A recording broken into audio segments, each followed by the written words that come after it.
Good morning, Dog Nation. I am Brandon Adams, and this is DawgNation Daily, the daily podcast for Georgia Bulldogs fans, presented today by Kroger. We are going to be jam-packed, very busy. It's a Friday. That means Jeff Sentell to talk UGA recruiting, especially in light of the fact that Jeff saw Jared Curtis in person last week. Eyewitness account of what sounds like a thrilling game. We will get that from Jeff today. Also, final thoughts on the weekend's big games not involving UGA.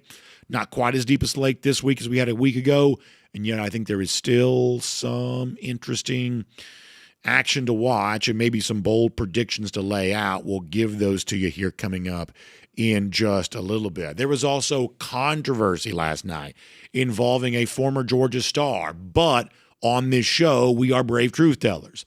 And in light of the fact that Jalen Carter has been in the spotlight with a lot of people coming out and saying a lot of very bad things about him, there may be new information that paints this opening night controversy in a completely different light.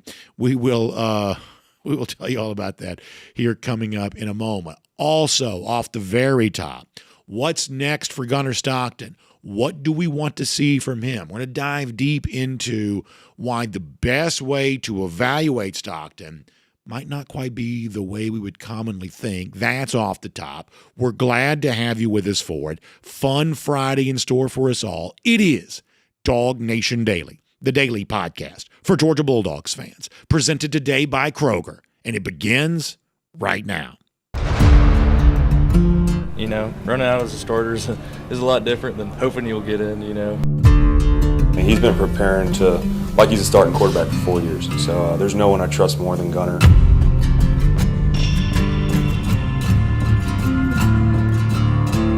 Proud of Gunner. Great leader, great competitor, cares about everyone, his teammates. He treats everyone the same.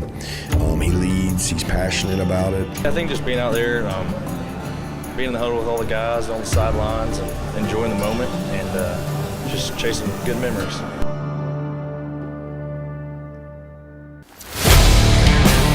I think you saw it on some of those runs, how bad he wants it and how bad he competes. Having fun out there, you know. Heck, we're playing football, you know. It's supposed to be fun. He is who he is. He doesn't try to put up a fake facade. He's just a worker.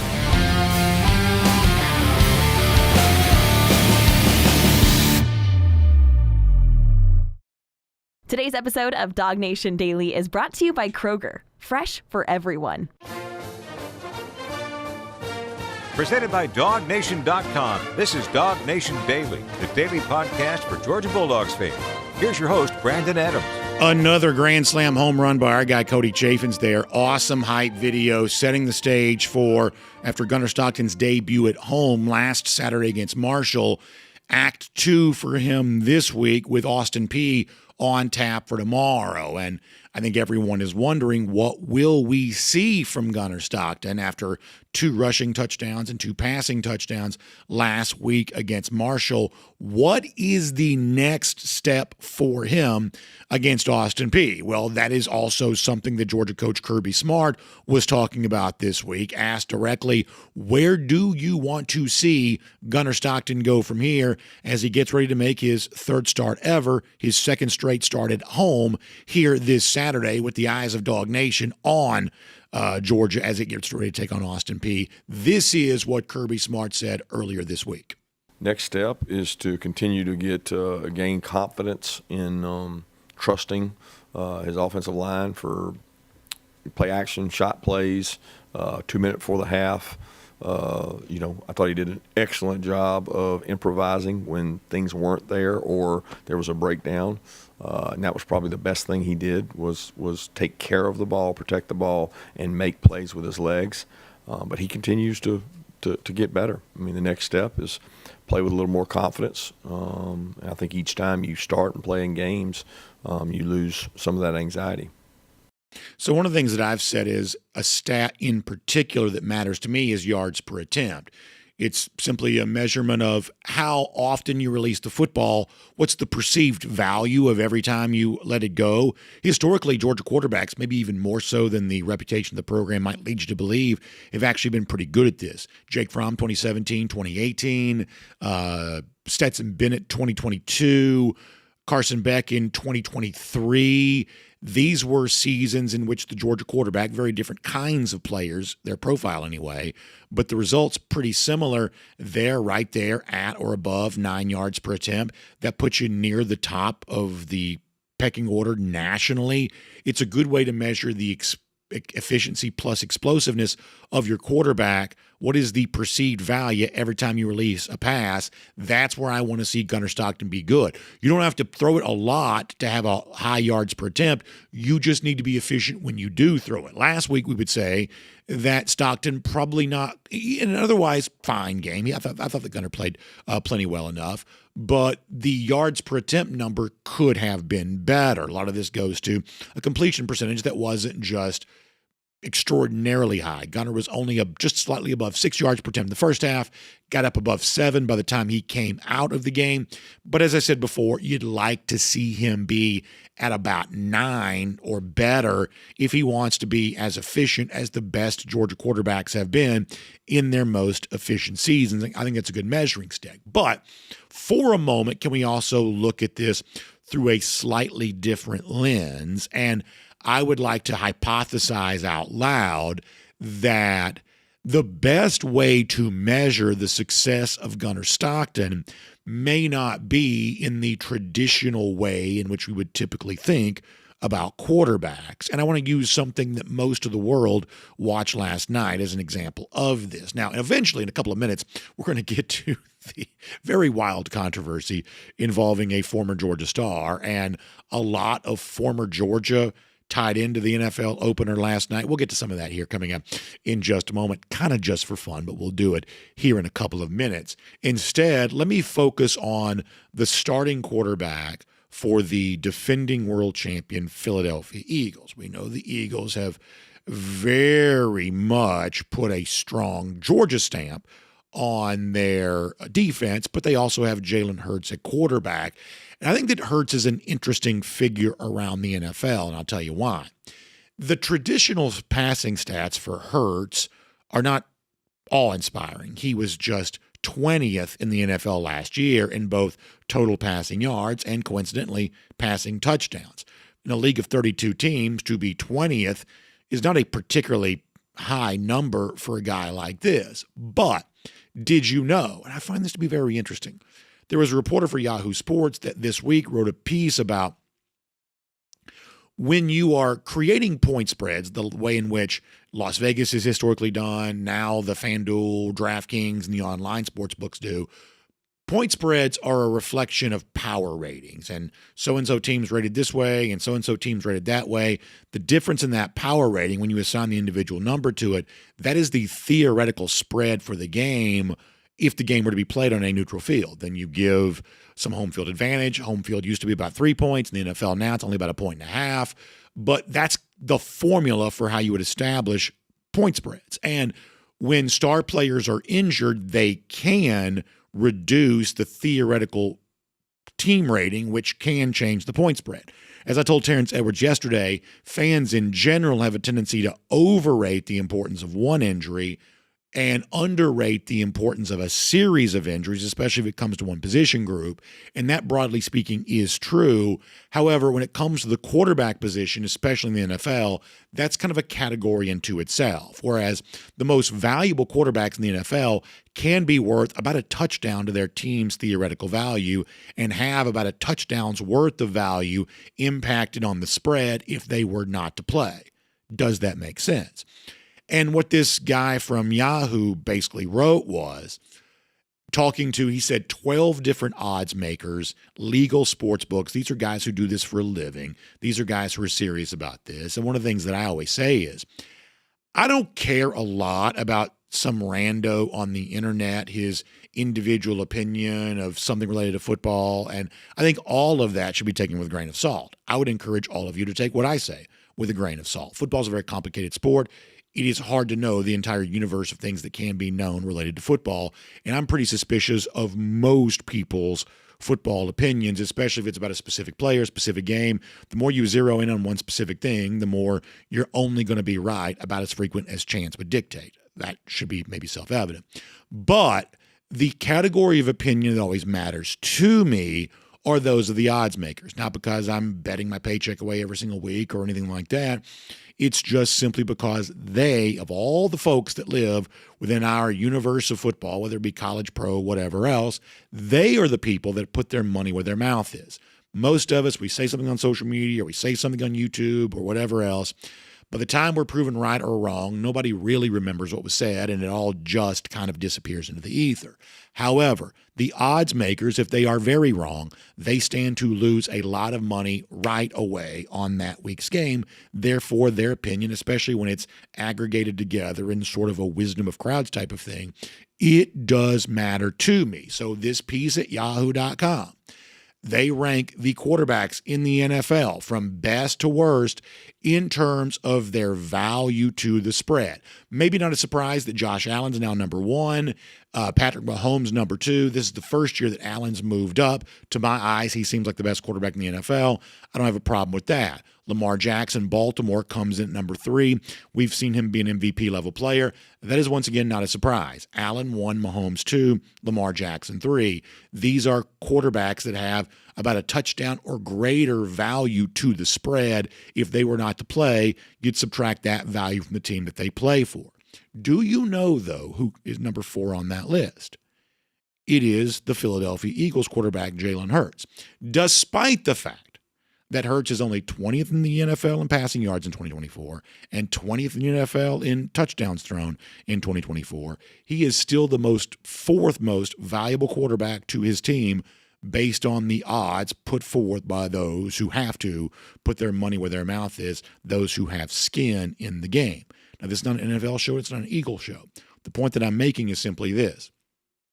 There is a value inherent to Jalen Hurts for the Philadelphia Eagles. You watched him play last night. That cannot be measured by traditional passing stats. And while for the Georgia Bulldogs, we need Gunner Stockton to at least succeed when it comes to traditional passing stats, there is a value that Gunner brings to Georgia that will not, much like Jalen Hurts, be able to be measured by the simple, basic counting stats involved with passing alone. That's not enough. Now, in the case of Hurts, we know some of this is tush-push and things like that. And while I've said I hope that Georgia maybe will consider doing a little tush-push every now and then with Gunner Stockton, it's not just that in the case of Stockton. Yes, he will run. This past Saturday, he was Georgia's leading rusher. I hope that's not true this Saturday. I don't believe that'll be true in many games going forward. But he at least has that value with his legs. There's also a situation here where Kirby Smart, Mike Bobo, and others have said this was a guy, while waiting in the wings to be this Georgia starting quarterback, was preparing as if he was already the starter. Some of the value that Stockton brings to Georgia will be measured by his knowledge, his understanding of the offense, and the fact that that probably goes deeper than some Georgia quarterbacks of the past, maybe even the recent past. He just seems to know it a bit better. He has the extra dimension with his legs. His value will not be quantified in passing stats alone. You need him to throw it well.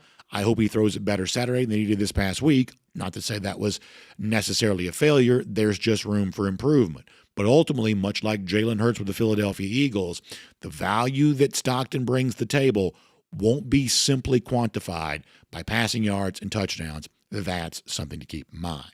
All right, let me shift gears now to something slightly different just for a moment. Speaking of the NFL game last night, was there not a lot of Georgia football fingerprints all over this game? You had the disgraced former Georgia offensive coordinator, now the head coach of the Dallas Cowboys. How in the world did that ever happen? You had George Pickens newly minted as a Dallas Cowboy, although he did not reference Georgia when he was announced as a Cowboy starter. And then you had the situation on the other side involving the Philadelphia Eagles. Now, the league is really cracking down right now on taunting, so much so that a beloved statesman like Nolan Smith even got wrapped up in this a bit last night. We thought that was maybe a heavy-handed penalty, but for the most part, I think I kind of understand why the league wants to dial down some of the taunting and the ostentatious behavior. I think I probably understand some of that. Yet the big story of them all is, at the beginning of the game, we're about 2 seconds into the game. We haven't had our first play from scrimmage. And Jalen Carter, we have photographic evidence of this. I don't take great joy in sharing this, but we must. Jalen Carter, first of all, this is just gross, but Jalen Carter spits on Dak Prescott, gets ejected from the game. And last night, if you were alive on planet Earth, you know this, controversy all over the place. They were coming out of the woodwork to criticize Jalen Carter here for being a bad teammate and obviously doing something just foul and gross. Carter was really getting it from all sides, including a guy we've referenced on this show before as it relates to Jalen Carter. You'll remember Todd McShay, back when McShay was employed, had a lot to say about Jalen Carter as a draft prospect, citing character concerns as it relates to Jalen Carter. And last night, Todd McShay used that as an opportunity to re-rack that, take a bow, I guess, in his own mind, saying character concerns, question mark, on X when it comes to what Jalen Carter did last night. And so that was that, we thought. And yet, I'm here today as the brave truth teller that I am to give you new information, caveated by this. If I'm being totally honest, and I aspire to be, I don't know that I would want to be put in a position where I would have to defend every single thing that Jalen Carter has ever done. And I don't know that I would want to have to be put into a position of having to vouch for anything he might do in the future. Just being honest, that's where I'm coming from on this. But what's fair is fair, and we need to be fair right here. The discussion about Carter, brand new information has surfaced that suddenly, and I feel so dumb for saying this, but it's the only way to say it, that the spit from Carter may have been a spit in self-defense, a retaliatory spit, because apparently there is new evidence. We'll show you the photograph for those of you watching on video, and we see it right here. It's also gross that Dak Prescott apparently spit first. Now, we're not going to show the video because the NFL will come after us, but if you watch it live or watch the video in real time, Dak spits in the general vicinity of Carter, and then Carter comes back right at him. But nonetheless, it seems like the photographic evidence pretty clearly states that Dak Prescott spat first, and Jalen Carter's spit was only in retaliation. And, I mean, if you want to know why the NFL is king, this is it. Because the stuff that we're showing comes from the official Sunday Night Football in America account, NBC. In other words, this is kind of gross. It's certainly not, it's not a very senatorial thing to do, I don't think. And yet Sunday Night Football is just blasting this all over the world because the entire universe was talking about this last night when they thought that Carter was the bad guy. Then you wake up this morning, the entire universe again is talking about Dak Prescott, and somehow the NFL just gets more popular and more eyeballs on it because of this situation. So this, in part, explains the amazing popularity of the NFL. It also, and I thought this was a very interesting thing last night, gave rise to two competing memes, depending on which pop cultural silo you would put yourself in. There, and I'll show you this.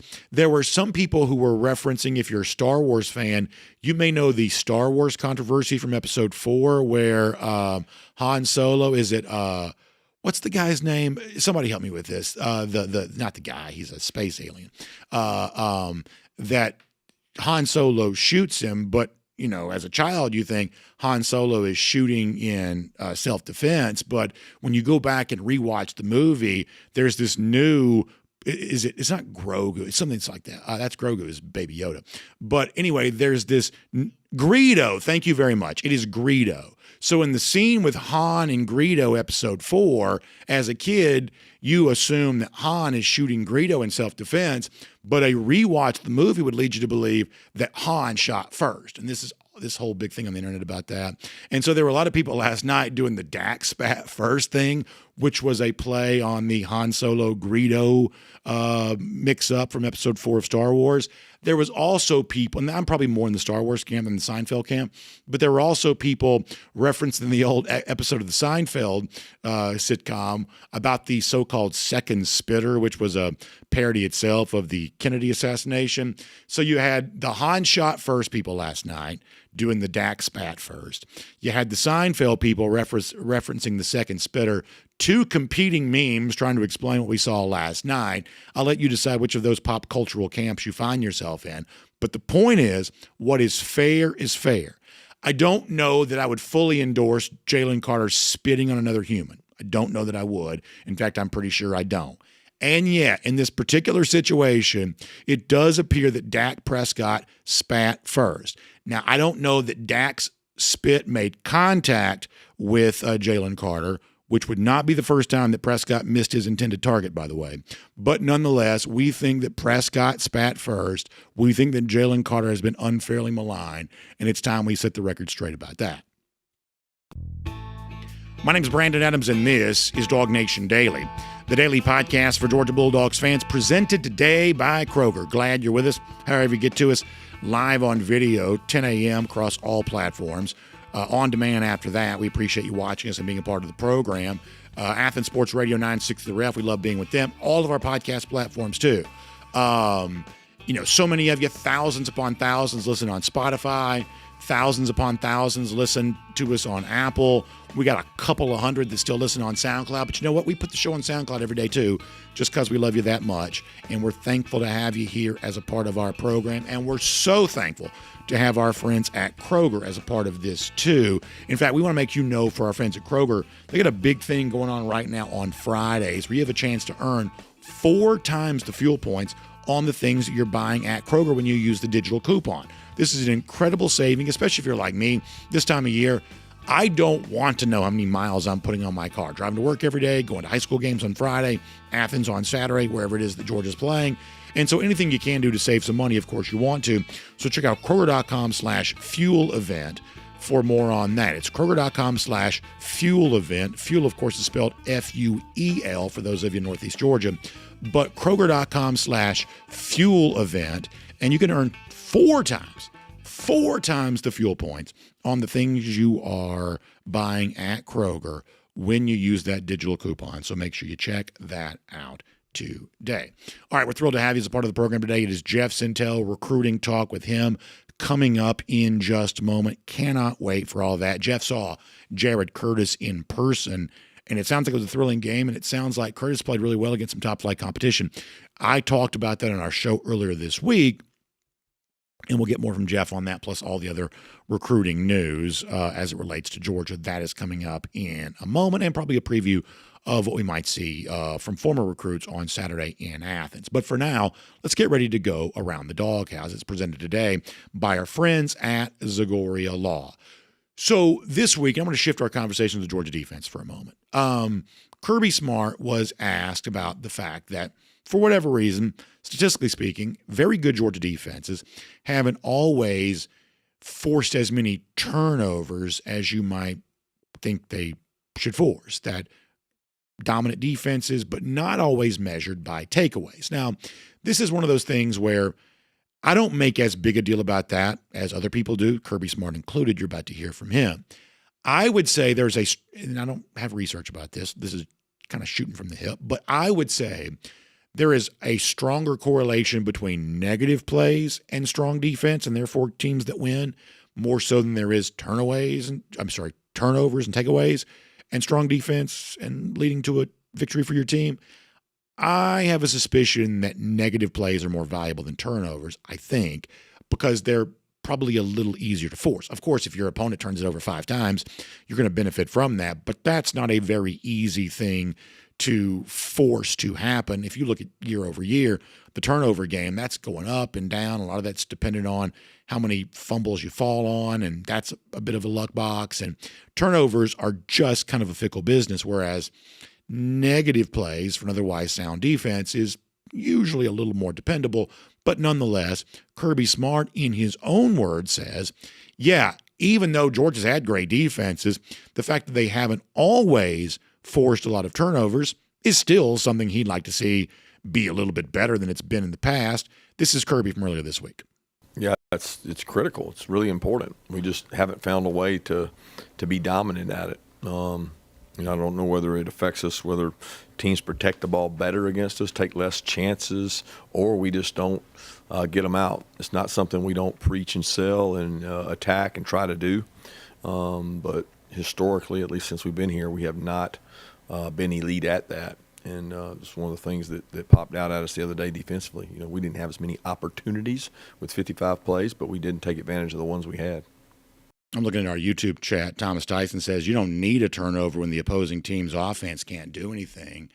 And a roundabout way, I sort of agree with that. That if you force a 3 and out, that's a turnover. They're turning it back over to you. And I think that's about as valuable as an interception or a fumble. I think that turnovers, and look, when Georgia goes to Tennessee next Saturday, if they turn it over 4 times, Georgia's chances of winning have gone way up. Nobody disputes that. The numbers bear that out. That's written for you in plain English. But the ability to actually lead the nation in takeaways is a pretty fickle business overall. The kind of defense that gets a lot of stops, just old-fashioned getting your defense off the field, your offense back on the field, that is, to use a football cliche, the kind of thing that travels. And I, for the most part, kind of agree with Thomas on that. I like stops. I like 3s and out. I like stops, although a turnover clearly isn't a bad thing. No one disputes that either. And so if you're looking for something to watch for on Saturday, I told you earlier this week, I'm kind of thinking about the game more in moments. I don't have big expectations for Georgia against Austin Peay. I don't know how much we can really learn from this, but I did enjoy it last week on special teams. KJ Bolden gets a paw on a football, blocks a punt. I did enjoy that. That's a nice moment that I think perhaps foreshadows what kind of player that can be for Georgia this season. And a turnover, hopefully Georgia doesn't need one to beat Austin Peay, but if a guy can force a turnover, I think that, much like the KJ Bolden block kick, may give you an idea of who your really impactful, game-changing players have a chance to be this season. For instance, last week, Ellis Robinson made his first start for Georgia. We predicted that would happen. It did. And if you're looking for a guy, well, if you want more turnovers, I mean, this is a guy that we think's got some ball skills, not just playing his man when the ball's in the air, but actually turning around and playing the football and maybe getting an interception because of it.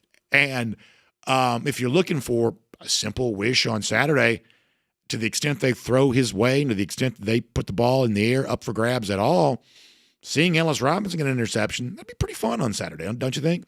I think that'd be kind of a nice thing to see. Of course, a lot of that's going to depend on what the game plan from Austin Peay is and how ready Ellis Robinson is for a moment like that. What did Kirby see from Ellis Robinson last week? This is also what Kirby Smart said about that.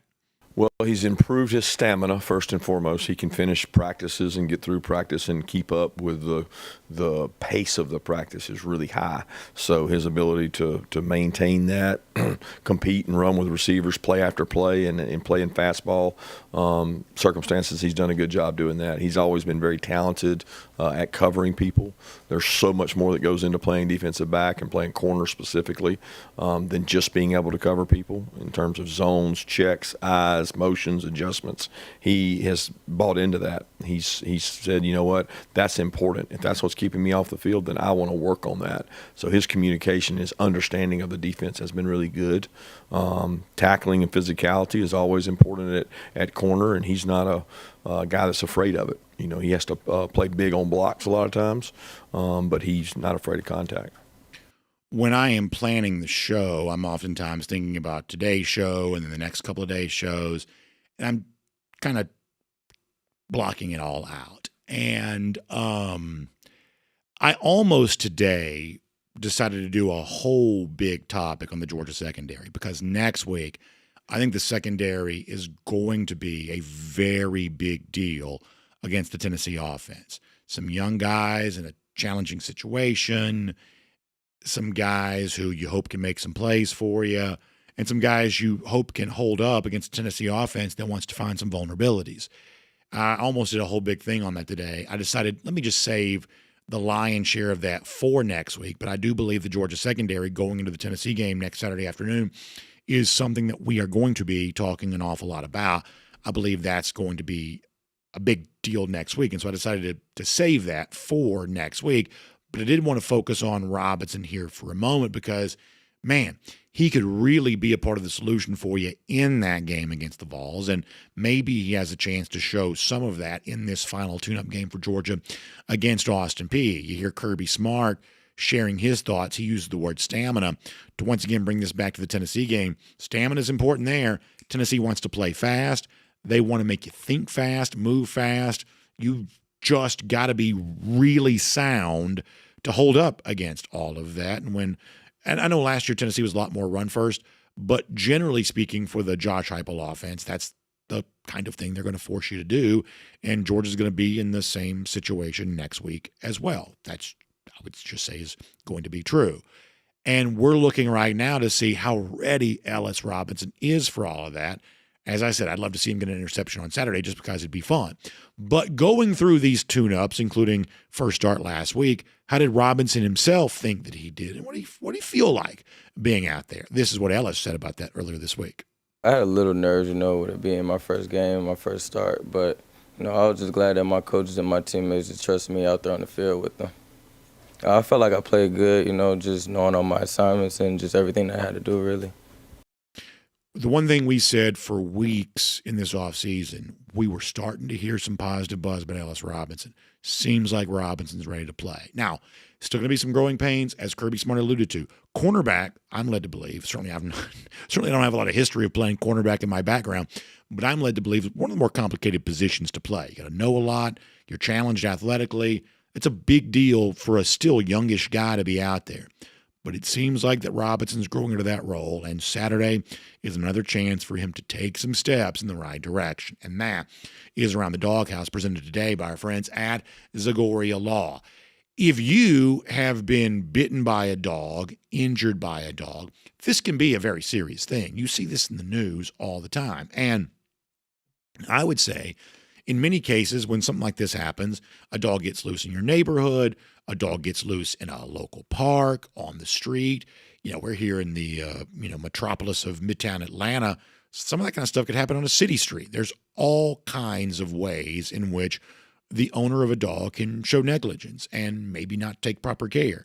And just like if they're improperly driving a car or not taking good care of their property, anything like that that can lead to a personal injury claim, a dog bite or an injury caused by a dog, we would say it's the exact same thing. That's why we recommend Zagoria Law, because for this very narrow aspect of personal injury law, they have put an extreme level of focus, so much so that they have written the book on how to win these types of cases. I do mean that literally. They've written a book containing all the expertise they have about dog bite injuries, dog injuries, and how your personal injury situation would work out like that. That's what Zagoria Law is all about. So if this is your story, or someone you love or know has had a situation like that, I want you to reach out. 833-GA-DOG BITE. Dog is spelled conventionally, D-O-G. 833-GA-DOG BITE. Also find them online, ZagoriaLaw.com. Z-A-G-O-R-I-A, ZagoriaLaw.com. You've been bitten by a dog, injured by a dog. That's the story of someone you know, someone you love. Have them reach out to Zagoria Law. Fight for the compensation you feel you deserve. We're happy to have them as a part of Around the Doghouse.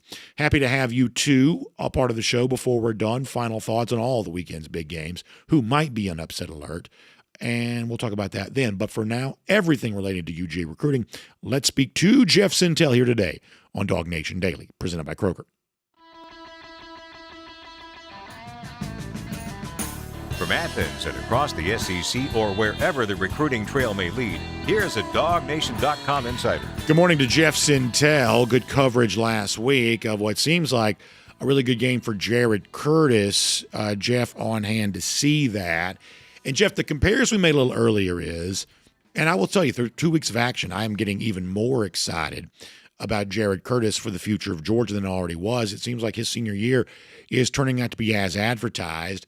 I'm very slow to make proclamations about the future, and I won't pretend to know how good Curtis will be. But it does seem like a big potential concern for Curtis is alleviated by last week's performance, because the big knock, I won't show you some of the video of this, the big knock on Arch Manning after his struggles against Ohio State, people are going back and relitigating the past. And, oh, yeah, do you remember that high school competition he faced in the Garden District there in New Orleans? And there's this one funny video that we showed earlier this week of not exactly Lawrence Taylor on the pass rush trying to chase down Arch Manning. Well, in light of what Jared Curtis does against, actually on this particular Thursday night, a much higher level of competition, a lot of future college players in that defense, Curtis still shows out. Feels like that Curtis is checking a box that we don't know that Arch Manning necessarily checked in his college career. Yeah, here's the video. Look at this. Manning is just tiptoeing in the backfield. I mean, this is like a cartoon. So silly to watch, these, future Sigma News trying to chase him down. But that's not the competition that Curtis played this past Thursday. He is also a smallish private school guy, Tennessee, not Louisiana. But you could perhaps potentially say that about Curtis, but not this past week, right? Yeah, Brandon, good morning. I think one thing that happened is it kind of remember that card that SEC fans like to play when one team's 3-0 and the other one's 2-1 and they play? That's the haven't played nobody card, haven't played anybody card. Well, we drove up to Nashville last Friday night to make sure, it was a fascinating game, Brandon. If you see some of those highlights there, the stadium only holds like 3,000 people, but they were like 8,000 in attendance. Everybody was in their lawn chairs around it. And this was a chance for Curtis. I'll be honest, totally honest, Brandon. I went up there thinking, I want to see how Jared Curtis plays under adversity against a better team. Can he keep him in it? Does he get stops? Does he get stopped? One of the other fascinating things about this, besides that play right there, Brandon, Curtis called the play right before. He drew it up on the sidelines right before the 2-point conversion. But there was one, I'm sure you're familiar with the Massey ratings, right? Sure. The Massey ratings are this computerized formula that predicts every high school game across the country. They got their algorithms. Now be careful. And everything else like that. And of course, here in Georgia, we also use the Maxwell ratings too. But be careful telling our audience about this, because some of these degenerates are going to use this, and they're going to start betting on high school games. So be careful telling them about that. But yes, in Georgia, you got Maxwell. I guess nationally, you also have the Massey, where they can establish theoretical margins of victory, aka point spreads, for high school games. Yes, they can do that. Well, so the Nashville Christian Eagles were predicted to lose 34-14, and Jared Curtis said, "Not so fast, my friend. I'm going to drop that line in honor of the great Lee Corso after his final broadcast last weekend." But Brendan, here's what I want to be intentional about this point, because we go everywhere and we go see the 5 stars, and people are not really, I don't know how many people, the average recruiting fan knows this.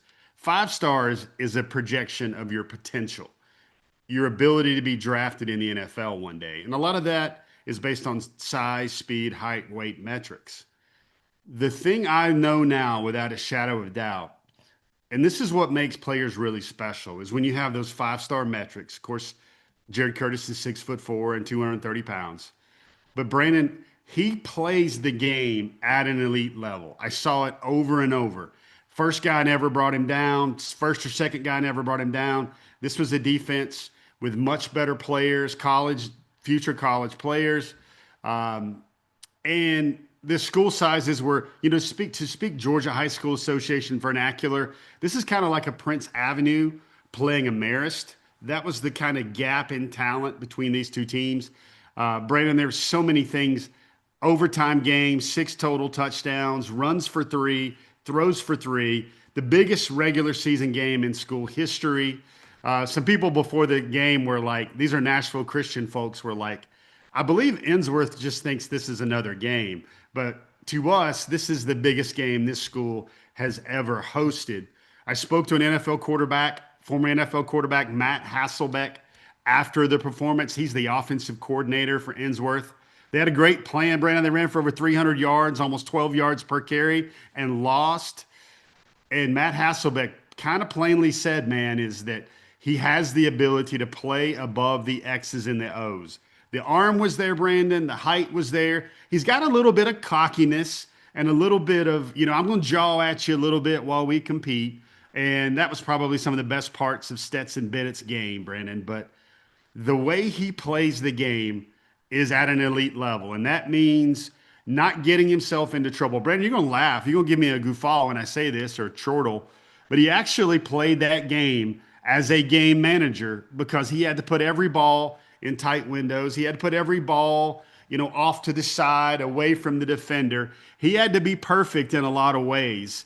And he was on Friday night. And here's one of the things. Love this highlight right here, Brandon, because this is one of the things I get there early to a game to see. I know you're familiar with draft day and Bo Callahan and how nobody came to his birthday party.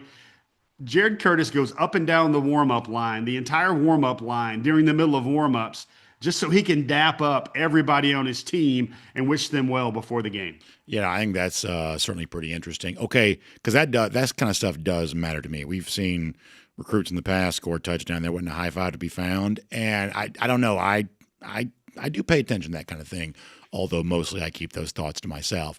Let me give you what I think is probably a half-baked opinion and probably not well-reasoned, but I want you to respond to it anyway. When I look at Jared Curtis, what I see is the potential of someone who's not just a five-star quarterback, but what I like to think of as a real five-star quarterback. I want to use a comparison, different program for a moment.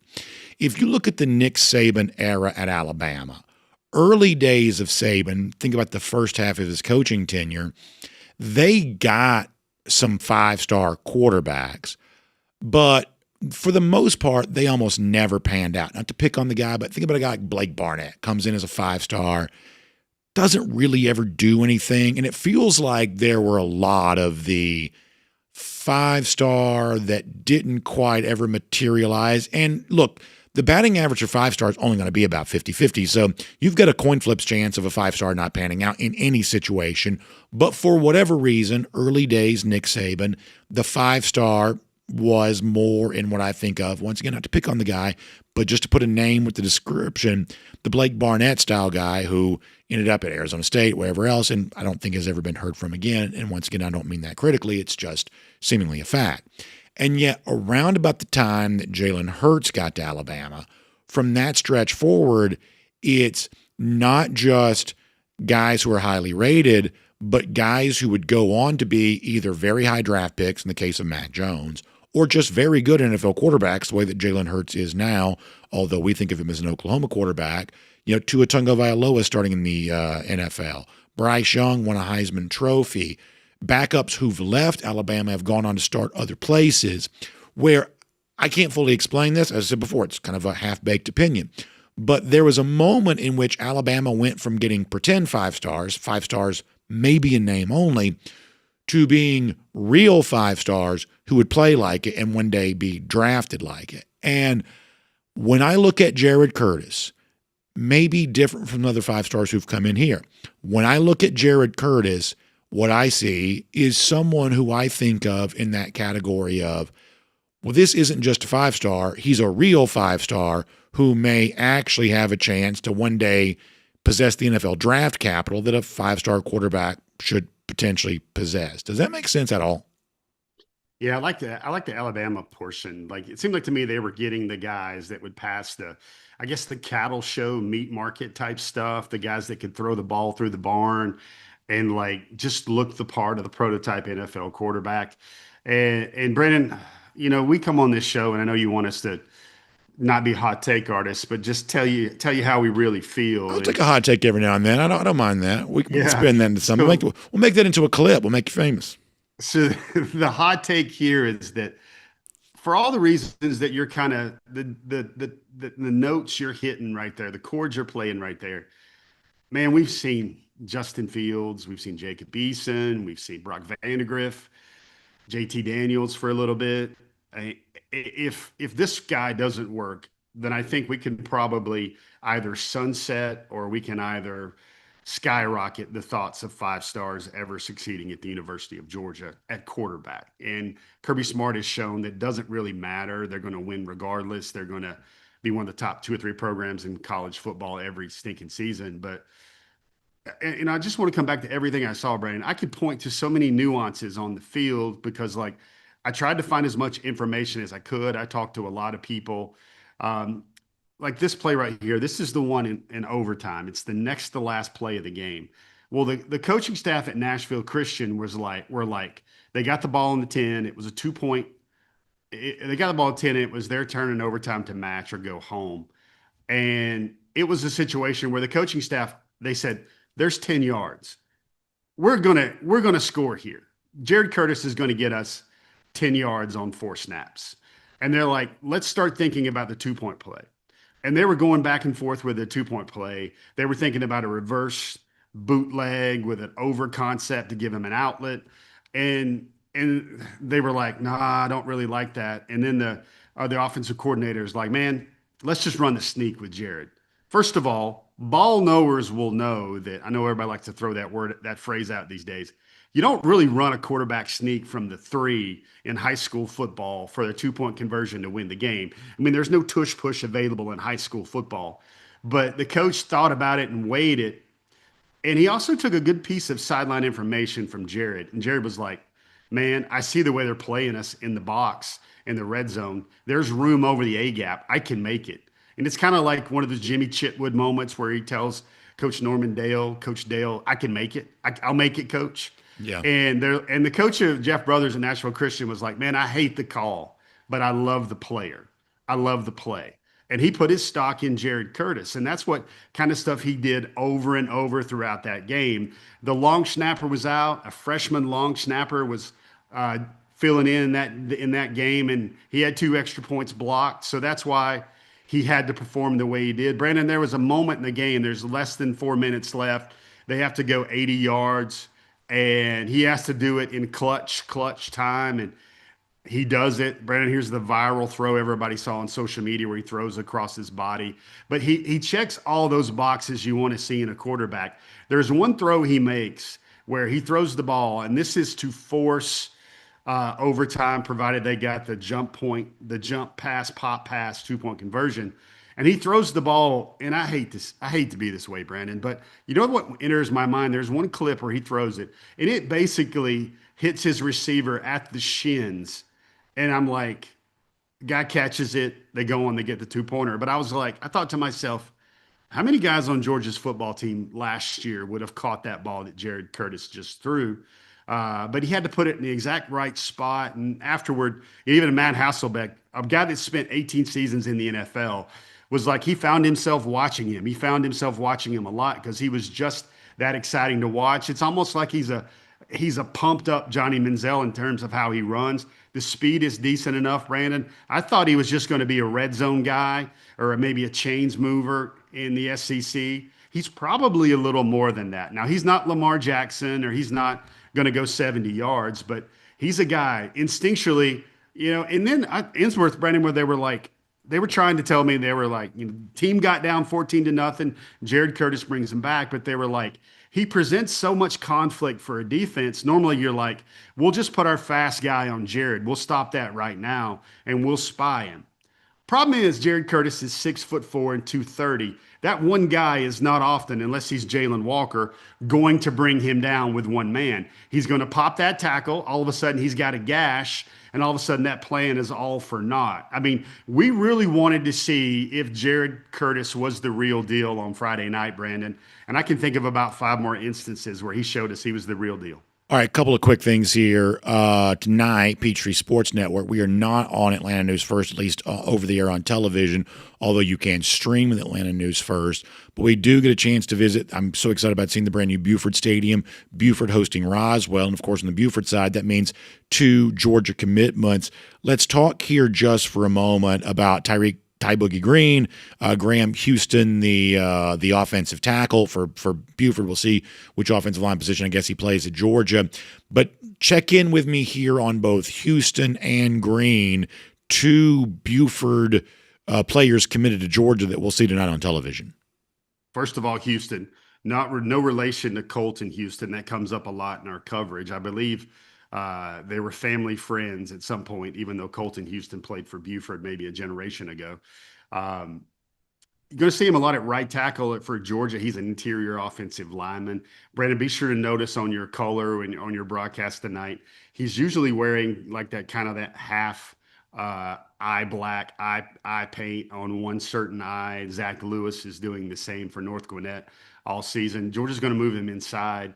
He was a guy through the recruiting process, Brandon, that really fascinated me because he was like, man, I know my teams. I can pick them right now. I'm ready for this to be over. And he quickly became a Georgia Bulldog when the time was right. He's not going to see any other schools. His recruitment is shut down. He was there for the Marshall game last week. Ty Boogie Green is really interesting because a lot of people, I've even heard some of our people, Brandon, reach out and they're like, man, can Ty Green play running back for Georgia, especially since Georgia only has one running back commitment at the time? He's arguably Buford's best, arguably among their best running backs and one of their top receivers. So and you see this a lot in high school, Jeff, Green's maybe more important to Buford on offense than he is on defense. Yeah, because they got so many college guys on defense. That's right. He's kind of like, to use a baseball vernacular, Brandon, he's kind of like their Juan Berenguer, Alejandro Pena, John Rocker closer. What I mean by that is they know he's playing special teams. They know he's playing punt returner. They know he's playing safety. And they're going to use him. They're going to keep him kind of on like a pitch count or kind of save the tread. And what they do is they matriculate down the field. Once they get to the 20, that's kind of Ty Boogie time. And they start running him in the red zone. And he usually ends up with a touchdown. I'll never forget Coach App at Buford told me, he's like, man, I know what I'm saying here, but he's got elements of KJ Bolden, Caleb Downs, and Justice Haynes to his game. He's such a versatile player. He's going to make a guy miss. He's going to have really great speed. And that's why he made the AJC Super 11 this year. So let me ask you about that when it relates to Green and the KJ Bolden comparison, because, and I'm not the most objective on this particular issue, but when I saw Bolden a couple of years ago, frankly, more so than Edric Houston, more so than Dylan Raiola, I just thought that KJ Bolden was the best player they had on both sides of the ball, doing everything. And that's one of the reasons why I wanted him at Georgia so bad. I just thought on an incredibly talented team, Bolden was just the best guy they had all over the place, fingerprints on every single big play of the game. Justice Haynes was like that as a running back, but Bolden's doing it on both sides of the ball. You get the point that I'm making? So give me more of if you're thinking about a template for a Buford safety that's also a two-way player in high school and is a major college prospect, how would you put Ty Green in comparison to KJ Bolden? Ty Green's the type of guy that, he's very physical. He's going to be a little chippy out there, which is what you want. He can play the enforcer role as a safety, but he can also cover. When we saw KJ Bolden a couple years ago, Brandon, he was the receiver guy. And Boogie is kind of a do-it-all type guy. I say Boogie, his nickname is Ty Boogie. His dad gave him that nickname when he was very young because he said, it seems like you're dancing out there on the field in Pop Warner rec ball. And that's what it looks like, Brendan. When you watch him run, he's going to cut a little bit. He's going to zig. He's going to zag. And the thing is, when I tried to size up last December, when we were trying to figure out who the best players in the state were for the Super 11, I asked a lot of people that played Buford. And Buford, most that know high school football will know this, they had several Power 5 seniors this year and several guys that were kind of candidates for that Super 11. And to almost a man, every coach was like, no. The guy at Buford is Ty Boogie. The guy at Buford is Green. Among the many things we can say, Brandon, is he had a 107-yard interception return last year in high school football. Brandon, I've never heard of that ever, of a guy having the ability to pick a ball off and then take it the distance coming out of the red zone like that. But he's got plays all over. I think last year he ran for like maybe 600, 700 yards and about 8 or 9 touchdowns, had about 50 tackles, a few picks, had all those forced fumbles, fumble recoveries, passes, defense you want. And I know this is overplayed, Brandon, but whenever we see Kirby Smart identify a football player, and that football player eventually becomes a part of his defensive back rotation. You can look at Todd Robinson. You can look at Javon Bullard. You can look up and down the stream. Those guys, Malachi Starks, those guys, I'd say the hit rate on those guys at Georgia is probably 90% because they know the game so well, and then they go back there and they play in the back end for Georgia. Jeff, great stuff. Thank you for being here. Looking forward to seeing you in Athens tomorrow. You, of course, be a part of our DawgNation postgame show from the UGA bookstore. We'll check in with you after you have a chance to see what happens on the field tomorrow. Can't wait for all of that. Thank you for being here. We'll look forward to talking to you very soon once again as well on DawgNation Daily, presented by Kroger. All right, Brandon, I'm going to sound like a Star Wars nerd here, but I saved this until the very end. Han shot first. Han shot Greedo first, but I couldn't believe I forgot Greedo's name, by the way. Listen, I'm not well versed in like the Star Wars culture, but I am a big Star Wars fan. So the fact that I could not name check Greedo right away did disappoint me a moment ago.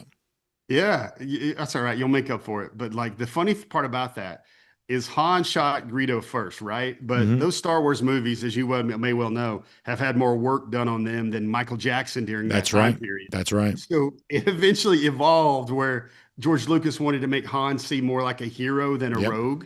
So then the future editions, the remastered versions, it actually made it seem like Greedo shot first. It's such an important point, Jeff, to all the folks listening right now, no matter what age you happen to be, save your physical media, hardcover books, CDs, vinyl, movies, because if you're a Star Wars fan and you want to go back and watch the original Star Wars as it first appeared in the movie theaters back in the 1970s, unless you've got a laser disc or something that was released many decades ago, you can't, it's not available. The only thing that's available now is the newer, updated, frankly, altered version of the movie, which, as Jeff says, and I'm a Han Solo fan, but it basically borders on propaganda. It is rewriting cinema history to change what people once noticed in a beloved movie as it originally aired. I think that's a very good point. Brandon, first of all, I'm joyful and tickled we're talking about this. But also, when we were that age growing up, you identified with your friends. You were like, are you a Han Solo guy or a Luke Skywalker guy? I was a Han Solo guy. It was also like, are you a Superman guy or a Spider-Man guy, Superman, Batman? I knew you were a Han Solo guy. Good for you, sir. I'm ashamed to say this. I was a Darth Vader guy. I sort of thought the galaxy needed to be whipped into shape. That's one thing you haven't called him a Dan Mullen then, man. There you go. I sort of thought the galaxy was getting a little too whatever and needed to be whipped into shape. So I was more of a Darth Vader guy, I'm ashamed to say. But Jeff, you too. Good to be with you. Thanks a lot. Let's take a look around the rest of the league. This is SEC Through. To bring it back to football for a moment, because after all, this is a football show, going back to when KJ Bolden was at Buford, there was one thing about him I thought was really interesting. He was not the biggest guy in high school. He's getting bigger now, obviously, in a college weight program. He's a really good athlete and in good shape back then, just not that big. But like the old coaches like to say, the one thing that Bolden always did, and this was, and I'm not a scout, don't pretend to be, but this was the one thing that always made me feel like this is going to probably be a very good player in college. As the old coaches like to say, he'd put his face on you. You know, that was the demonstration of willing contact. Not a big guy, but is he willing to, of course, eyes up, heads up, fundamental football, but is he willing to go in there and put his face right in the middle of wherever the ball is, the ball carrier is, wherever the action is KJ Bolden willing to get his face in there? Well, he was, and that, to me, not the biggest guy in high school, told me everything I need to know. And I do think, for those of you who tune in tonight, Peachtree Sports Network with us, myself, Rusty Manziel, our friend Kaylee Manziel, a part of that too. I think that's one of the things to watch with Ty Green. How much KJ Bolden vibe does he give you tonight? That should be fun. And, of course, Graham Houston involved in that as well. Now, let's get ready to go cruise around the SEC, courtesy of Royal Caribbean. And I tell you, when you get excited about things with Royal Caribbean, we're still thinking about Star of the Seas. A few weeks ago, I missed my chance to be on Star of the Seas as a distinguished member of the broadcast media. I was invited to be a part of the preview sailing so I can come back and tell all of you about it. Not able to go. I was asked to stay here and work, as disappointing as that was, but I was asked to.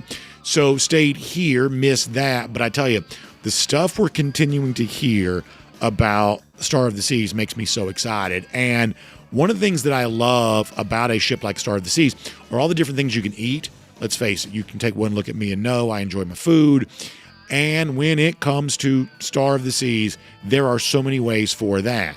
There are these specialty restaurants that Royal Caribbean is becoming famous for. Think about Chops Grill or Azumi, the teppanyaki-style hibachi restaurant, and all of the other special touches.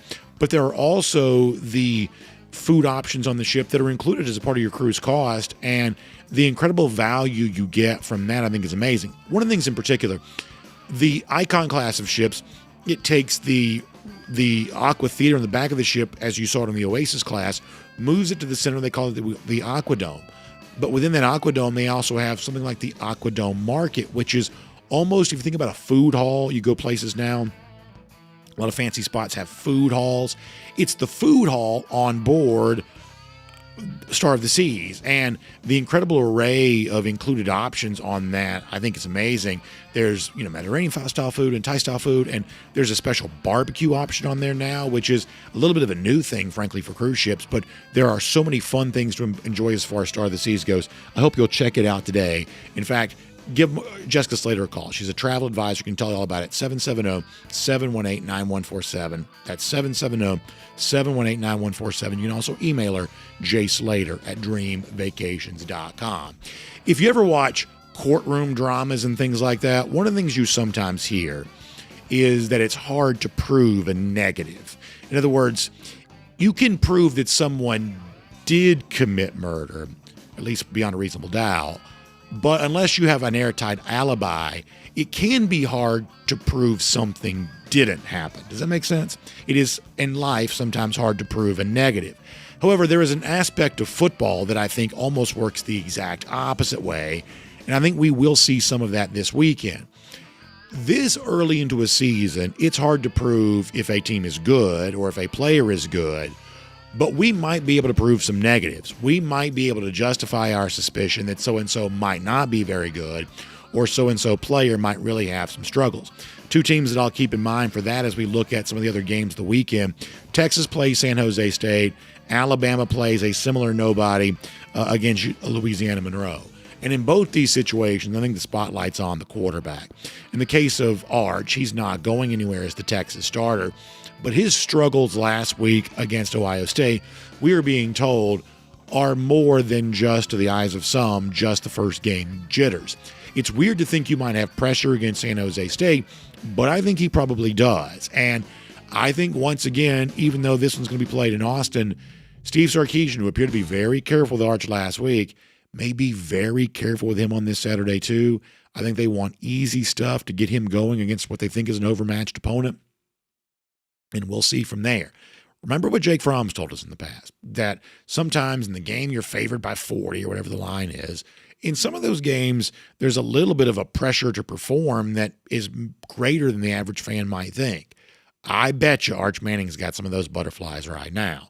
And in the case of Ty Simpson for Alabama, look, we get plenty wrong, and when we do, I want to be called out on it because I think humility is an important characteristic for right-thinking people to have. But every now and then we have to admit, we have been on this now for months, that somehow Ty Simpson was being crowned as the Alabama starting quarterback, and we just thought that was a little bit weird for someone who hasn't squashed a grape in the years previous while in Tuscaloosa. I think Saturday could be a strong indication of he can't, as I said before, he can't prove a positive. He can't prove that he's good against Louisiana Monroe.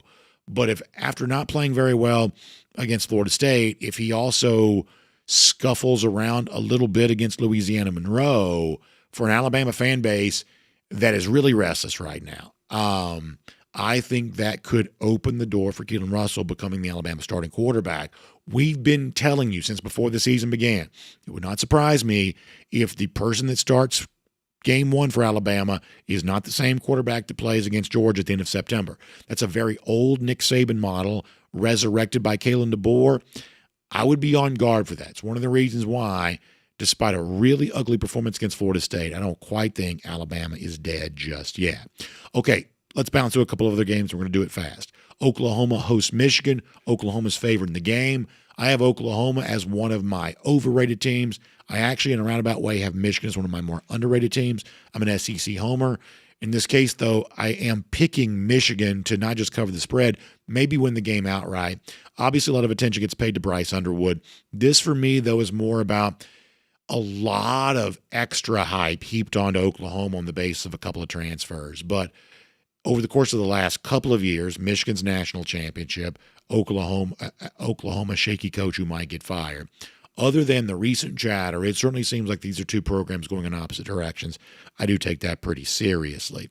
In addition to that, your guess is as good as mine on Vanderbilt, Virginia Tech. Won't pretend to have a take on that necessarily. I will tell you to watch out for Mississippi State. Hosting Arizona State, Sparky comes in as a pretty big favorite in this spot, in excess of a touchdown. And yet a year ago, a game played in Tempe, Sun Devils only won that by a touchdown.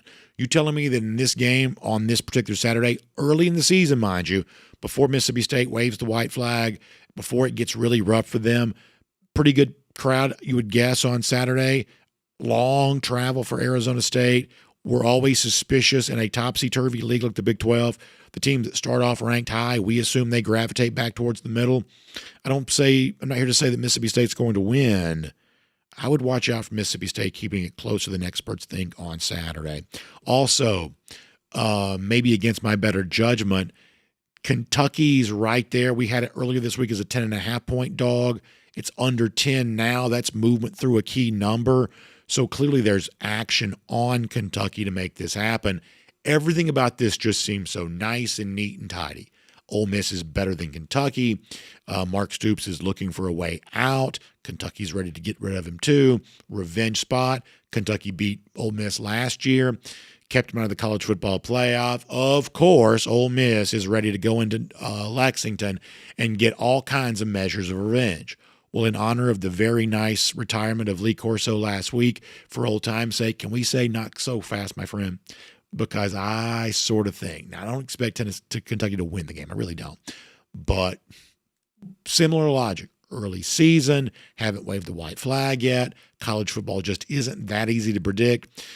We had it earlier this week at 10.5. That was our official pick. That's a lot of points. I see Kentucky keeping this one closer than experts think. I like Missouri over Kansas for the simple reason I like Missouri. I think Eli Drinkman's doing a good job there. I think it's a pretty good defense. Damon Wilson, obviously a part of that. You got, Jalen Daniels, the Kansas quarterback. He runs a lot, pretty recklessly. They're going to get their shots in on him. I would expect that to be the case. Anything else to mention? That feels like about it. It's not as good a weekend overall, but it's not bad either. I think there's some fun games to watch.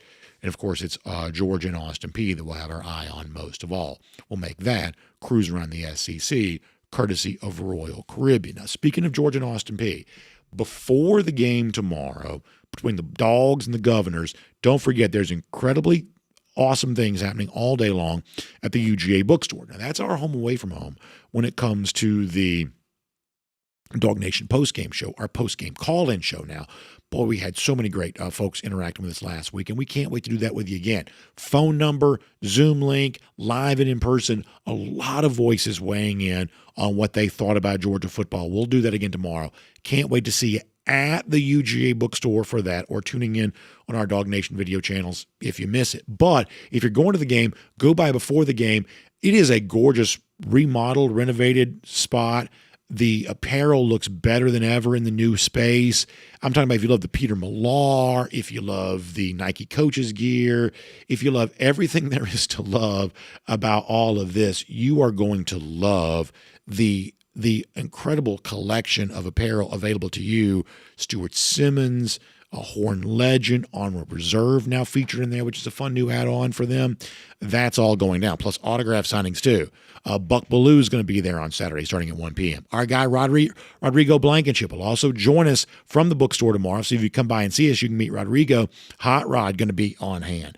A couple of members of the Lady Dogs women's basketball team, Savannah Henderson, Riley Thurikoff, they are going to be there too. Busy day tomorrow. And I want you to know more about this customized fan shop where you can create personalized player jerseys to celebrate their NIL and even some custom football things, stuff like that. That's also kind of a cool new thing for the UGA bookstore. We love that. If you can't be there to shop tomorrow, find more out online, UGAbookstore.com. But we'll see you there all day tomorrow, plus for the DawgNation postgame show immediately after the game. Now, one more thing. You got a big tailgate tomorrow. You got friends coming over to watch the game. How about our folks at Cercheros, the fresh mechs from Cercheros, to get that catered up for you? A group of 10 or more getting together. Of course, they want to be fed well. You want to look like a hero by providing some great food. Nothing better for that than Cercheros. We had a great time at Cercheros the other day. I went through the line, got my burrito. I had my, obviously, plenty of meat and stuff like that. But when it comes to the veggies that you're putting on there, they'll grill those for you right on the grill. And that's always, I think, a cool thing because it just makes the food taste fresher. That's what Cercheros is all about. So tailgate party, game watching party, burritos, bowls, quesadillas, all tacos, all the stuff that Cercheros is famous for. You can get it served up and delivered, or you can go pick it up. The friendly folks will have it ready for you. You're going to love Cercheros for all of your tailgating and game day watching party needs. More online, Cercheros.com. And as we say goodbye to you here today, we will do so with a golden shoe. I learned something this week that I did not know before. A very fun Georgia fan shared this with me. A lot of people around Georgia football have divided allegiances. They cheer for Georgia. Maybe they graduated from a different school. An example of that here, and I'll show this to you as our golden shoe here today. We heard from Captain McKay, John McKay on X, who says, I might be the only crazy Georgia fan who's fired up for this weekend because I can't stand Austin Peay. Come to find out, our guy John McKay actually graduated from Murray State. Now, I did not know that until this week, but in 2009, ESPN The Magazine called Murray State-Austin Peay the best rivalry in the Ohio Valley Conference and one of the best in the nation. So the racer turned dog, John McKay, or maybe it's dog turned racer, either way, doubly excited about seeing Austin Peay getting beat up on Saturday. So we'll give John a golden shoe for that, for his fandom for UGA, but also making us aware of something we didn't quite know, the historic rivalry between Austin Peay and Murray State. That is fun. Lousy, stinking Gators, it's also fun to think. It's been 1,763 days since Florida's beaten Georgia. We love that. We'll laugh at Florida all fall long, including the beatdown later on in the cocktail party. Y'all have a great weekend. See you in Athens tomorrow. Dog Nation postgame show, Kaylee before the game, and of course, back here Monday, Dog Nation Daily presented by Kroger. We'll talk to you then, everybody. And on video, time now for the R.S. Andrews cool down. R.S. Andrews, the one you turn to for your air conditioning, heating, plumbing, and electric needs. They show up on time. They do the work that's promised, the price promised. You can trust them on all of that today. I did give you some thoughts on Ole Miss and Kentucky before, but if you want to hear the entire Dog Nation teams, their thoughts on that big SEC game, by the way, the first SEC game of the year, and our best bets for the weekend, including a game that I really, really like. We do have that to show for today, right? We're going to give people a taste of Go With The Flow coming up here in a little bit. We'll do that for you. Kentucky, Ole Miss, best bets, that coming up in a couple of minutes. Prior to that, though, let's run through the chat. Let's find out what's on your mind. Everything going on here today. Joseph Zellner checking in to say, see you in Athens. Joseph will see you too. I love that. Armando Sports TV says, Armando Black Sports TV says, I was a Darth Vader fan also. BA, yeah. First of all, just there is something about sports fans. You know how like we watch sports, and I was watching a game last night. My son and I will usually watch a little bit of Major League Baseball before we go to bed, and we were watching the Astros last night. I love the Major League batting helmet, the way the light shines down on it. It just looks so cool. And so many of the batting helmets just look good with the lights shining on them. Football helmets work the same way. Now, a lot of these teams now have the matte finish, which I don't hate those, but the football helmet, light shines on it. Certain helmets look great at night. Georgia's helmet looks amazing at night. It's one of the reasons we like night games.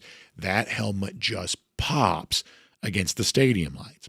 Well, the point I'm getting to is Darth Vader's, whatever you want to call it, I guess movie vernacular, we would call it a costume, although when I was a kid, I didn't think of it as a movie. I thought of it as history, something that was happening.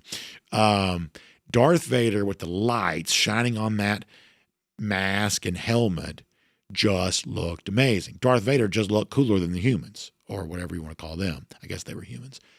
Darth Vader just looked cooler.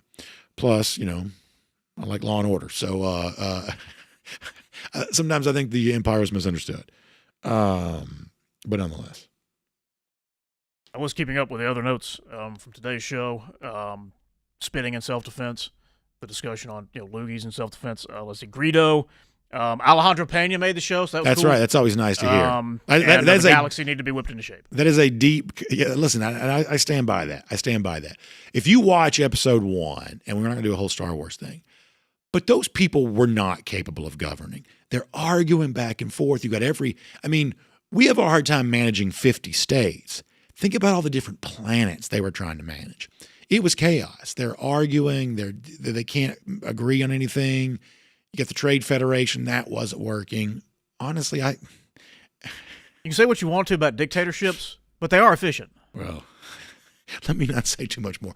But I think the Empire in Star Wars was misunderstood.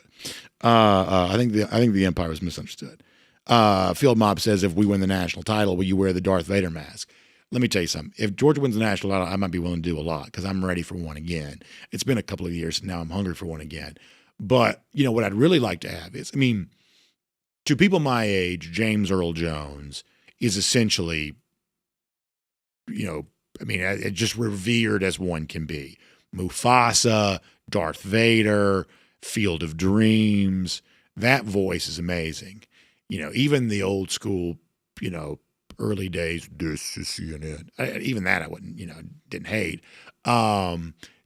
Such a revered voice. So, yeah, I'll put the helmet on. And now you can buy the full-on thing. Like when I was a kid, it was the plastic mask that had that little band that goes in the back. And I did not feel like Darth Vader when I wore one of those. But now if you want the actual costume, you can get the whole get-up. And the lightsaber technology now is amazing. That's crazy. But the point I'm getting to is not only would I love to wear the mask, I'd love to think I could get down there in my lower octave and really get you some James Earl Jones level bass. Can't quite get down there that low, but I'd like to think that I could.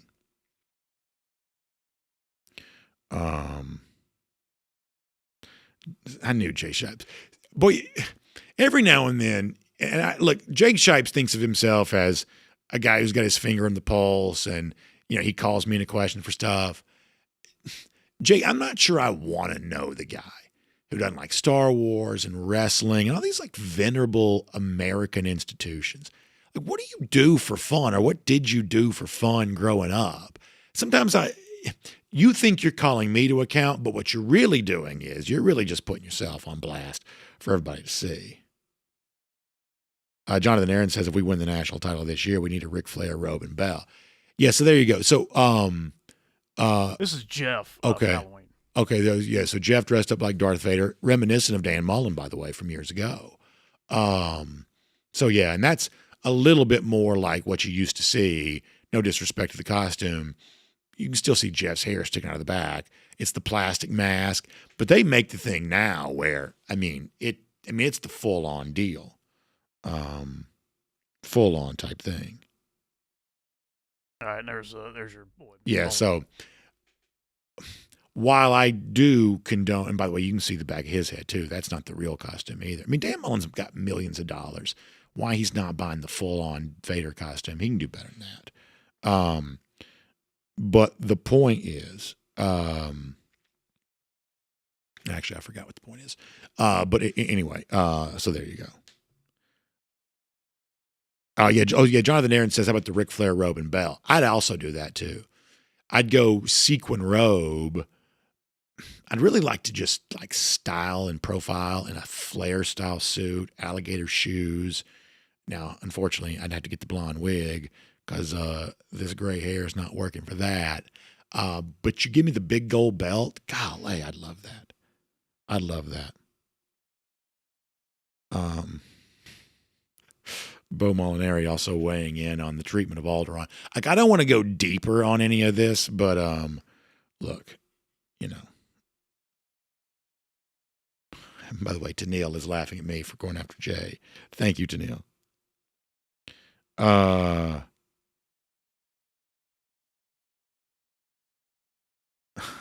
Anonymous is having some fun here. All right. Let me go back to DawgNation.com for a minute.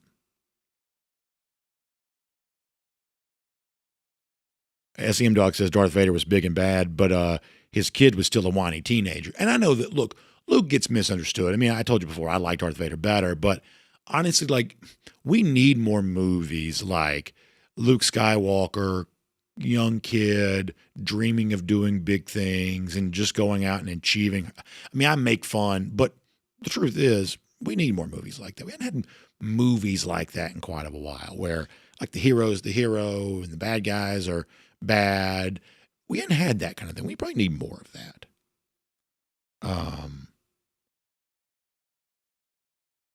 How about this? This is what I love about our chat because I did not know this. So Mariners coming into Atlanta. First of all, it's weird that the Braves and the Mariners play. Isn't that weird? And I told my son the other day, I told you we watch a little bit of baseball every now and then.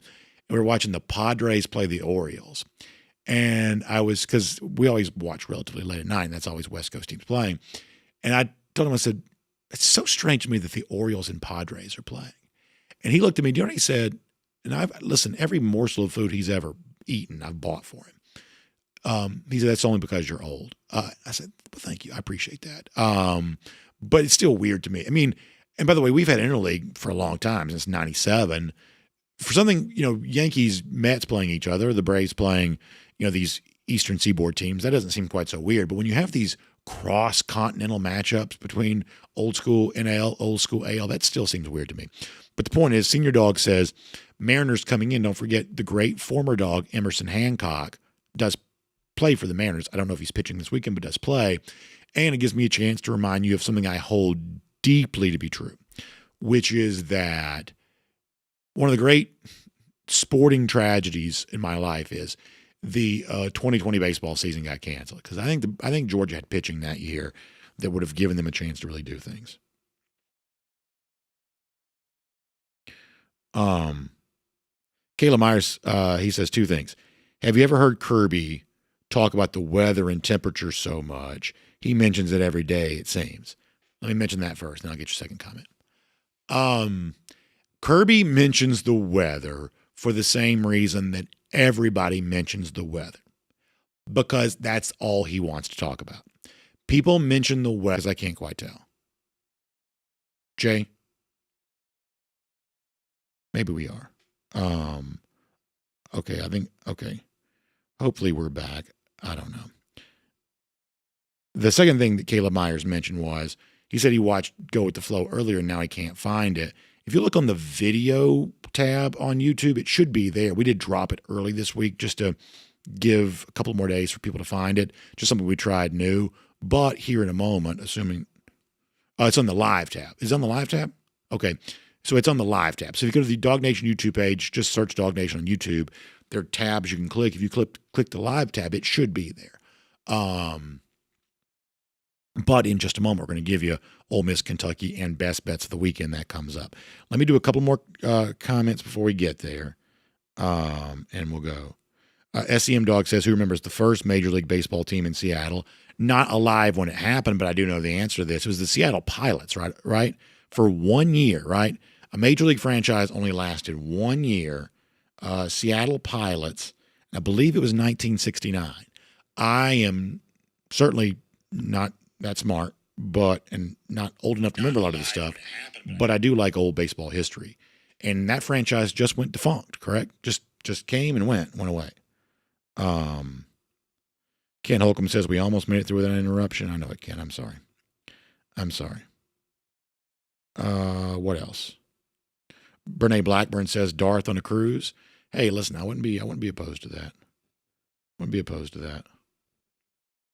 Marshall Fleming says, I liked watching it live on Wednesday. Are you going to do it live every week? I think, because we talked about this, there's really no reason why we can't just put it out on Wednesday. So I think we'll probably do that. And honestly, we probably should have done that before. We originally just had it slotted on Friday because we have other shows other days, but it probably is just better on Wednesday. And yeah, so there is no reason why we probably won't just do it on Wednesday. And if you normally see it on Friday, you can still watch it. It just won't be streaming on here like that. But yeah. So Marshall, I believe we will do that. The strategic committee is still deciding probably the best time to stream it on Wednesdays, but we think we will probably have it either before or after Hedges on Wednesdays. Okay, so there you go. Bill Sanders says, Tomorrow is the 30th anniversary of Cal Ripken breaking Lou Gehrig's consecutive games played streak. That's a really cool thing. See, that's awesome, Bill. Thank you. I remember that so vividly. 1995, man, that was a big deal. First of all, baseball was really hot, coming back from the strike, and Ripken kind of saved it. And I say it was hot. There was still some hard feelings, but for those of us who were young and just glad to have it back, and also the Braves were really good, so that made a pretty big difference in our feelings on this. That Ripken thing was gigantic. And you can make a case that maybe Cal Ripken shouldn't have played 21-31. Maybe he shouldn't. There's also the weird conspiracy theory, which has been repeatedly confirmed to not be true, as it relates to the Ripken stuff. Completely debunked thousands of times, but it still lives on. But Ripken, one of the great stories ever, and honestly, no matter what you think about the efficacy of playing that many games in a row, obviously because it was a all-time great in Lou Gehrig, who he beat, and Ripken himself was an all-time great, that's one of the really defining moments of my, I guess you'd say, teenage years. Yeah, big time for sure. Big time for sure. Thank you for telling me that. I did not know that either. What else? Anybody else got any fun facts for us?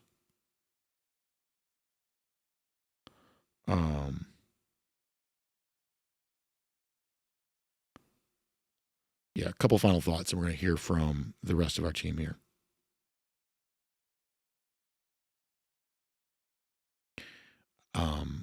So I can't tell.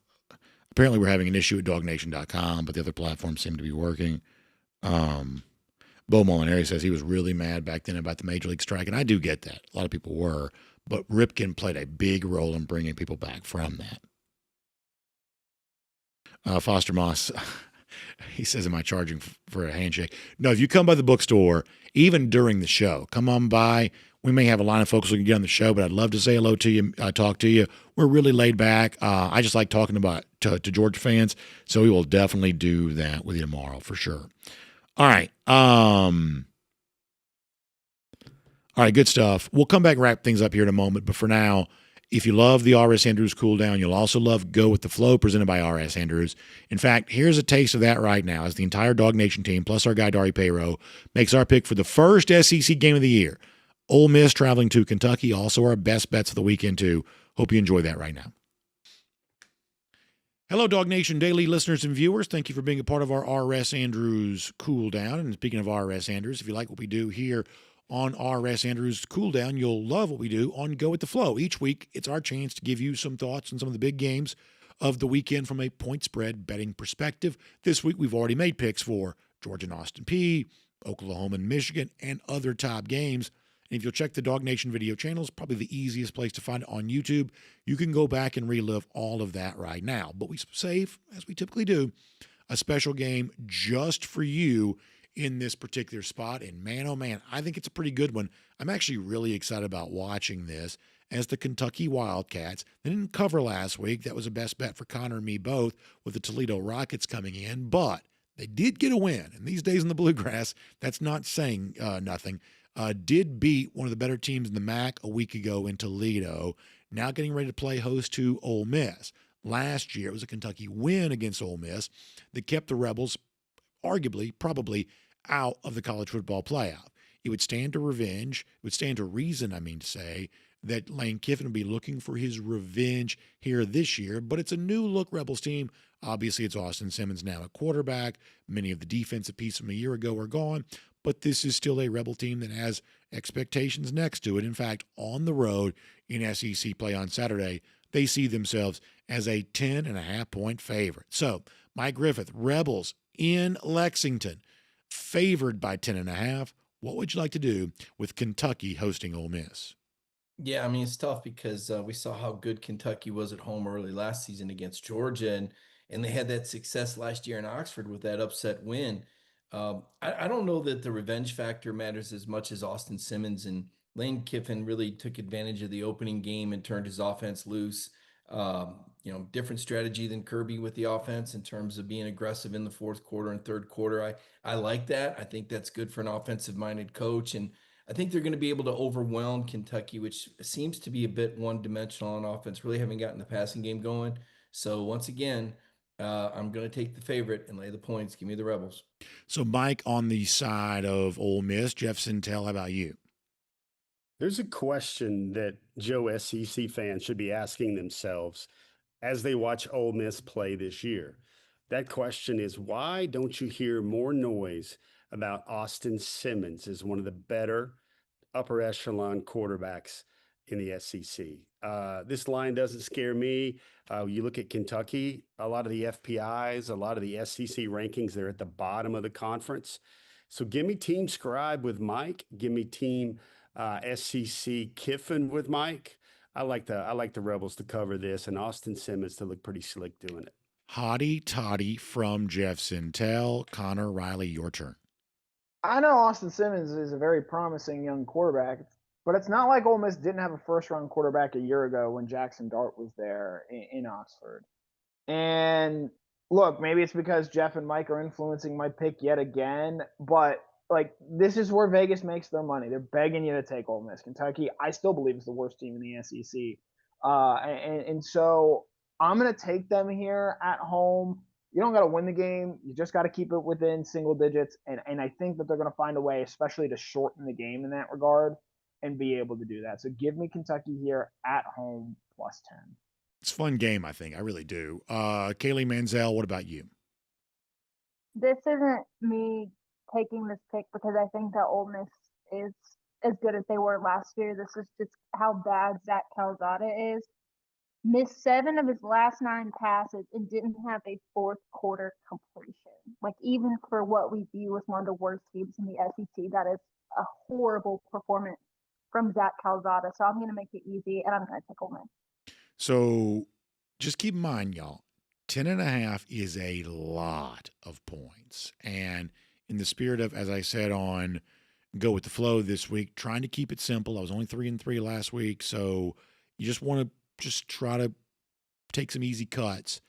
This is one where it's, and I made the same point about Mississippi State hosting Arizona State. It's still early in the season. If there's an implosion coming for Kentucky, and I believe there probably is, it hasn't happened yet. Mark Stoops is a veteran coach. I think he's tired of being around the Kentucky program. I think they're tired of him, but that's more of a November issue than a September issue. Everything about this says the team that beat him a year ago, Ole Miss, comes in here and beats them again. But somehow this one doesn't quite feel that simple for me. I don't think 10.5 is a small number. And perhaps against my better judgment for a team I don't like very much, I'm going to take Big Blue plus the 10.5. And that puts the flow also on the side of Kentucky. Actually, Flo's on the side of Ole Miss. Flo is on the side of Ole Miss. I'm on Kentucky. Dar, you want to go with the flow and take the Rebels? Yeah, 100%. I mean, I think Lane wants to win this. I think they're going to be motivated to win this. If you can get it under 10, right, 9.5, I think that's good. But I'm comfortable at 10.5. You know, I think they'll win by 20. Yeah, it's one of those where I could see Ole Miss winning by 40 or losing. I could see one of those two things playing out, although ultimately I guess it's probably a small Ole Miss win if I had to really, really put my mortgage on it. Either way, fun game from the SEC. Our first SEC game of the season features Kentucky and Ole Miss, and of note for Georgia because Georgia will play both these teams, including Kentucky, sooner rather than later as the season rolls on. Okay, now it's the portion of the show we get to expand out. We get to look at some of our best bets from a bit deeper down the board. Mike Griffith, how about for you? Anything in the best bet category for you right now?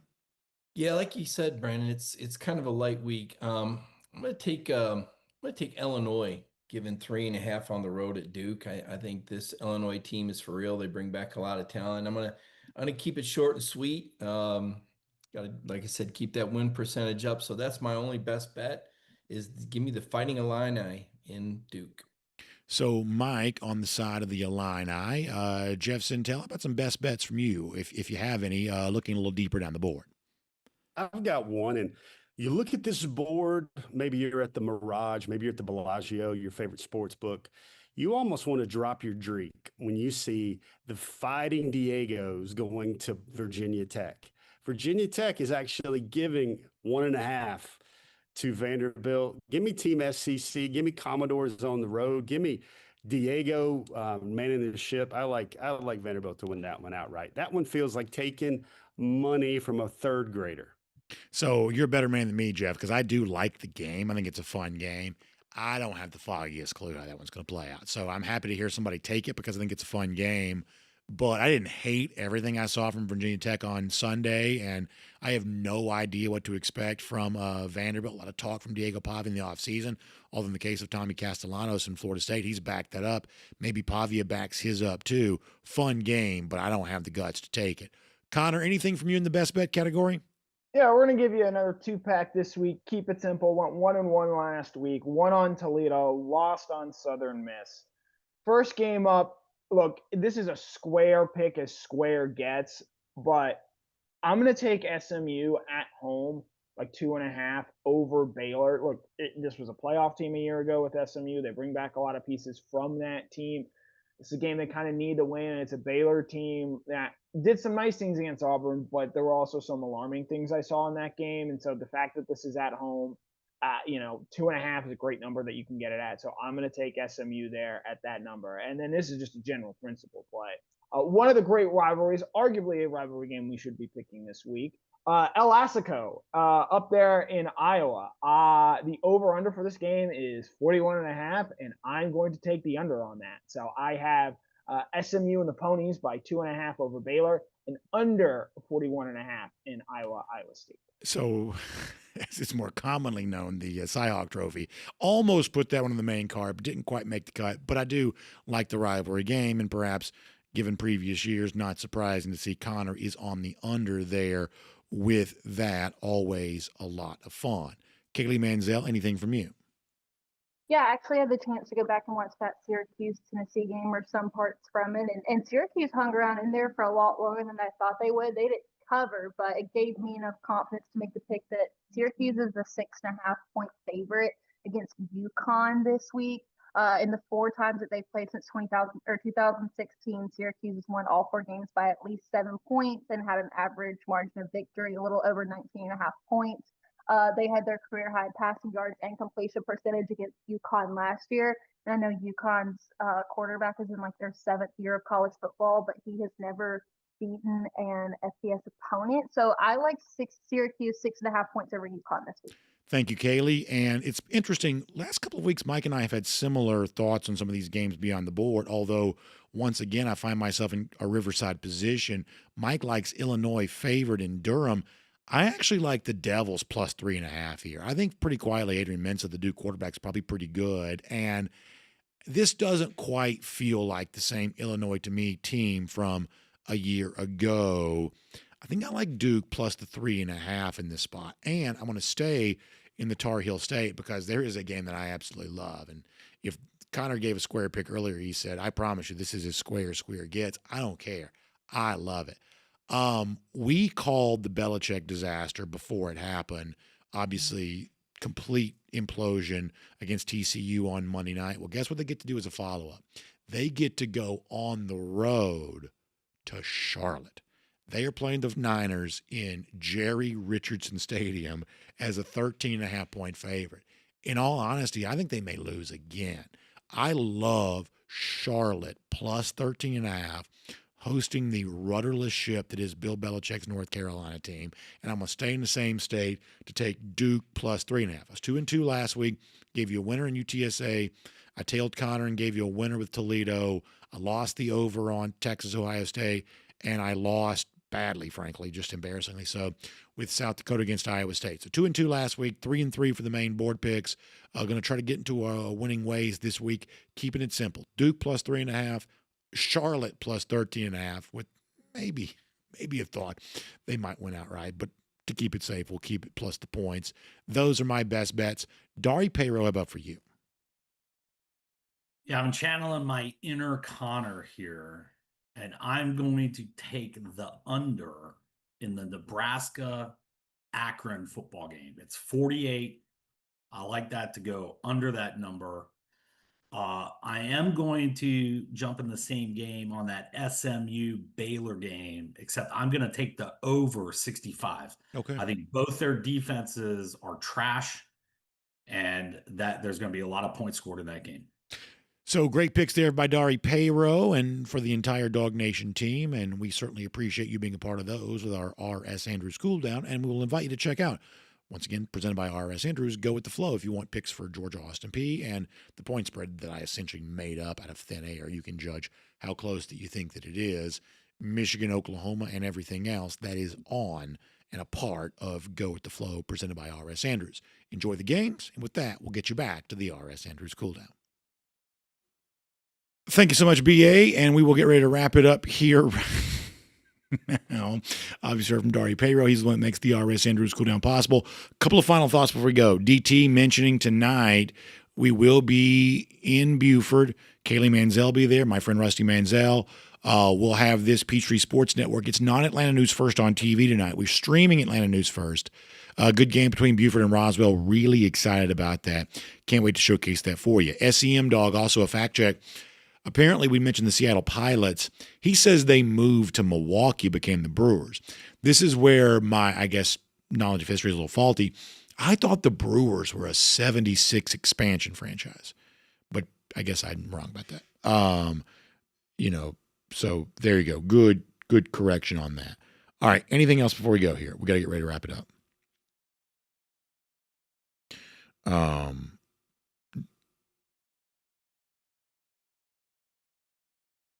Jonathan Aaron says he wasn't able to get my tickets for the boat to help you dump the red food coloring in the river, but I'll be in Knoxville for the game. Well, Jonathan, hopefully you get a chance to see you. I would love to. Sorry you're not going to be there with us for the tailgate invasion. I don't know if we'll be dumping any red dye in the river. That's a fun joke from a couple of years ago. But we do, at least figuratively speaking, plan on painting the town of Knoxville red and black. We are certainly excited about that. Okay, we have got to go. Good stuff, everybody. Hope you're getting ready for a great weekend. Obviously, looking forward to seeing you in Athens tomorrow. Kaylee, before the game, there